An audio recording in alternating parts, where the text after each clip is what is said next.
રથમાં એકલા વિહાર કરે છે સુની પહેલે.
વિહાર કરવા માટે નીકળે છે.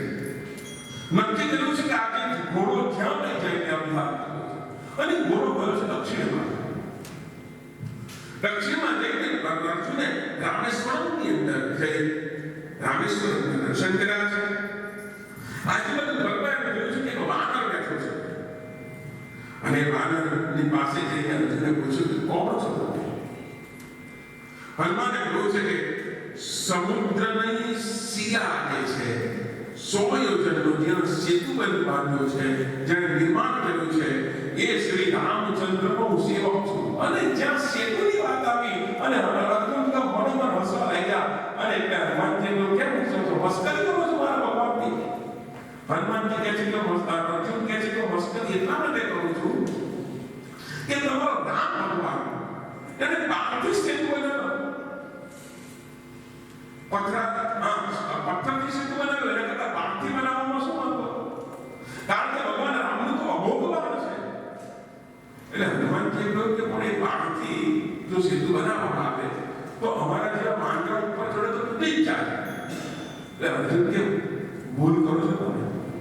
જો બાળથી સેતુ તૂટી જતો હોય તો મારા બાળમાં, મારા કાંડીમાં એટલી તાકાત છે કે નહીં તૂટે. શરત લાગી ગયેલી છે હનુમાનજી અને અર્જુન વચ્ચેની શરત લાગી. હનુમાનજી કહે છે કે જો આ તમે સેતુ બનાવો હમણાં અને જો હું ચડું ને તૂટી જશે તમે જોજો નહીં તૂટે. એમ શરત લાગીશું. અર્જુન કહે છે કે જો હું હારી જાઉં તો તમારા એકના હમણાં અગ્નિ લઈ આવો, લાકડા લઈ આવો અને એ ચીતા બનાવી હું પડી જાઉં. અર્જુન કહે જો હારું તો તમે તોડી નાખો તો હારી ગયો અને હારો તો કરી જાઉં. પણ હનુમાનજી તમે શું કરશો? હનુમાનજી કહે છે હું હારી જાઉં તો તમારા અર્જુનને કહ્યું કે તમારા રથની ધજા પર હું હનુમાન થઈને તમારી રક્ષા કરીશ. એ વચ્ચે શરત લાગી. અર્જુને બાણ છોડ્યા છે અને એનો સેતુ બનાવ્યો છેક સુધી. અને હનુમાનજીને કહ્યું કે ચડી જાવ પડલો. અને હનુમાનજીએ ખાલી બે અંગૂઠા મૂક્યા. કકડકાળ ભૂસ થઈને તૂટી ગયું. અને હનુમાનજીને જોયું બોલ્યા ચાલ્યા વગર અર્જુનજી લાકડા લઈને આવ્યા અને લાકડા કર્યા ઉપર ચડી ગયા. એવા બ્રહ્મચારી હતા. શું કરો છો? અપઘાત કરો છો? અર્જુન કે કોણ છો તમે? કે છો બ્રહ્મચારી છું. તમે શું કરો છો? અપઘાત કરો છો? અર્જુન કે છે આવી શરત લાગી હતી હનુમાનજી સાથે અને હું હાર્યો છું અને શરતમાં હાર્યો છું એટલે એ મુજબ મારે કરવાનું છે. બ્રહ્મચારી કે તમે શરત માની ત્યારે કોઈ સાક્ષી હતું? તમારે કે ના, તો સાક્ષી તો જોઈએ. નહીં તો શરત કેમ છે તોડવી જોઈએ? અર્જુન અને હનુમાનજી કહ્યું કે એ વાત તો બરાબર પણ હવે સાક્ષી નહોતો. એક કામ કરો, પાછી શરત મારો. પાછી એની પાછો તો ગાંડો એ સેતુ બનાવો. અર્જુને પાછો ગાંડો સેતુ બનાવ્યો. હનુમાનજીને કહ્યું કે ચડી જાઓ ઉપર પહેલા. એટલે હનુમાનજી ઉપર ચડ્યા ભૂસકા મારવા લાગ્યા. પણ તૂટતો નથી હમણાં. અને તરત હનુમાનજી ઉતરી ગયા એની પરથી અને નીચે જઈને જોયું તો ભગવાન શ્રી કૃષ્ણનું સુદર્શન ચક્ર એની નીચે હતું અને એની ઉપર આ સેતુ હતો. એટલે તૂટ્યો નહીં. અને એટલા માટે હનુમાનજી બ્રહ્મચાર્યના એના ચરણમાં પડીને કહ્યું કે તમે બીજા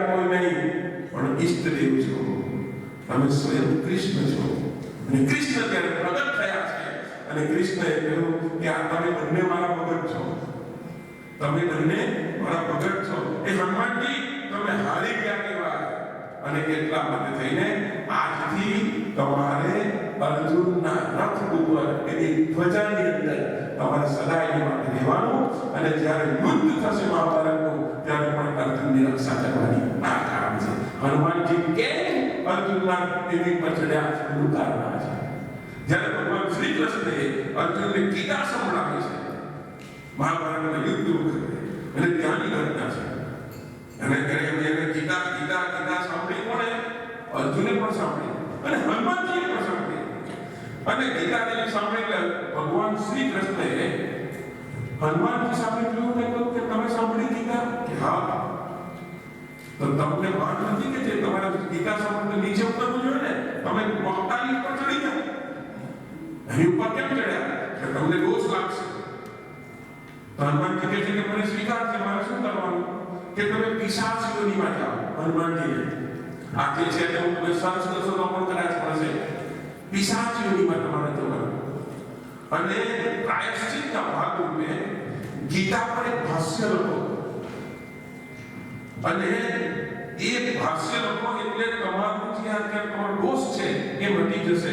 અને હનુમાનજીએ ગીતા પર જે ભાષ્ય લખ્યું તે પૌષાચ ભાષ્ય તરીકે ઓળખાય છે. આજે પૌષાચ ભાષ્ય આ લખેલું આ કથા છે.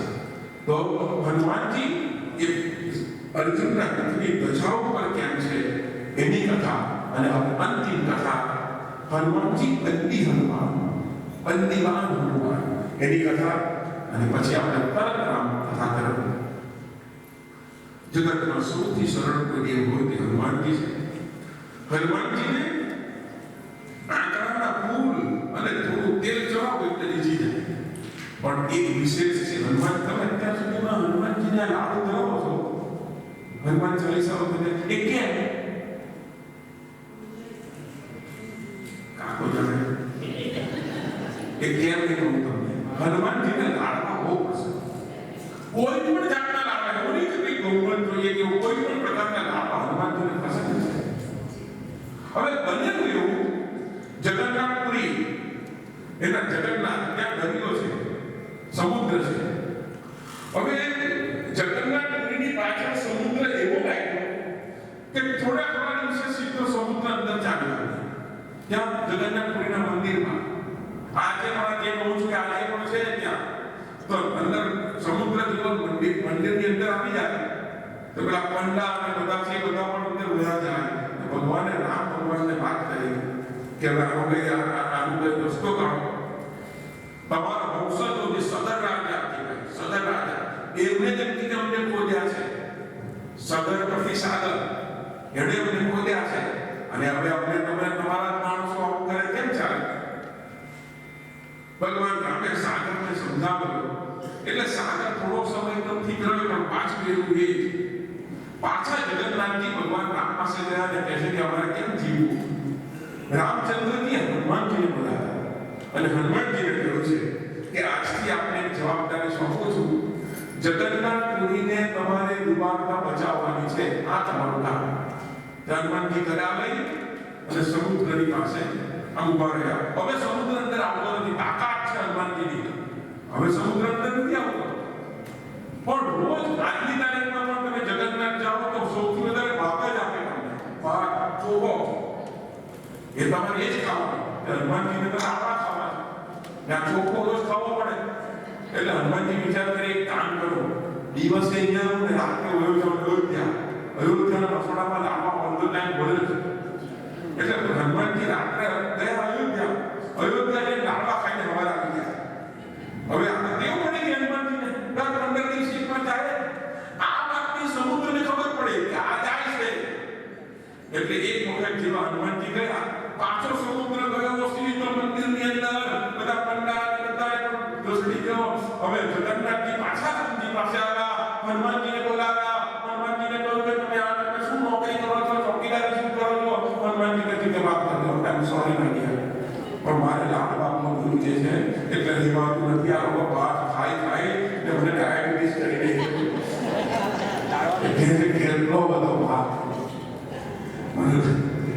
કે આપણા કે થાય છે પણ કે મારે શું કરવું એટલે ભગવાને કહ્યું કે કામ કરો જગન્નાથજીને કહ્યું કે હવે આને ખસવાના નહીં એટલે એને પીડી લગાવી દીધી પીડી જે જેલમાં હોય ને પ્રિઝનમાં તેવી રીતે પીડી લગાવી પણ કઈ રામ નામની પીડી બનાવી દો અને એને લાકડા ખવડાવી દો ત્યાં એટલે પાછા આપે નહીં અને ત્યાર પછી હનુમાનજીને આમ પીડી લગાવી દીધી અને ત્યાં ગયા હનુમાનજી અને ત્યાર પછી કોઈ દિવસ પણ સમુદ્ર અંદર આવી શકતો નથી આજની તારીખમાં જગન્નાથપુરીમાં હનુમાનજીનું મંદિર મોજૂદ છે બંદીવાન હનુમાન એનું નામ છે બંદીજી એ જોડાયેલા છે અને આવી હજુ બધી કથાઓ ઘણી બધી છે પણ કથાને આપણે આપણી ભાષાની અંદર વાત કરીએ તો એને આપણે સમર્પિત કરીએ છીએ હનુમાનજીના શ્રી ચરણોમાં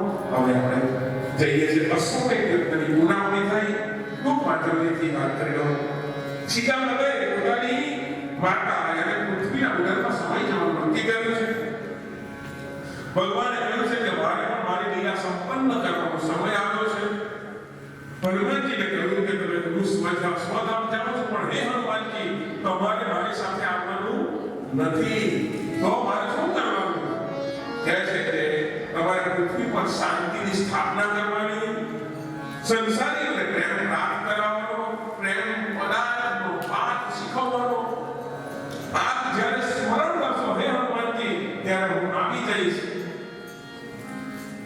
અને જ્યાં મારી કથા ચાલતી હોય ત્યાં તમારે હનુમાનજીના આદર લેવાનું અને હનુમાનજી ભગવાનને પગે લાગ્યા ભગવાન સરયુમાં સમાયા અને સીતા માતા ધરતીમાં સમાયા અને હનુમાનજી એકલા રહ્યા આજની તારીખમાં પણ 1600 રૂપિયા ગણો અથવા તો 1 રૂપિયા ગણો પવન સુંદર હનુમાન મારીને તમારી વચ્ચે હાજર છે આવી આ 7 દિવસની આ કથાને આપણે વિરામ આપવા જઈ રહ્યા છે પણ એ પહેલા પ્રેમ અને શ્રદ્ધાથી કારણ કે ભગવાન રામના વિવાહનો જે પ્રસંગ છે એ હનુમાનજીની કથાની સાથે સંલગ્ન નથી એ મોકો છે એ વિશેષ કાર્યક્રમ છે એટલે આપણે આપણી કથા 7 દિવસીય કથાને અહીંયા જ વિરામ આપી અને પછી પાછી એનો છંદ જે સાર છે અથવા તો મારે જે આપને જે કહેવું છે મારા હૃદયની વાત કે રામ વિવાહ પછી એક 2 મિનિટ માટે આપણે કરશું પ્રેમ અને શ્રદ્ધા છે આ હું જયઘોષ નથી કરતો જયઘોષ ક્યારે કરીશ એટલે કે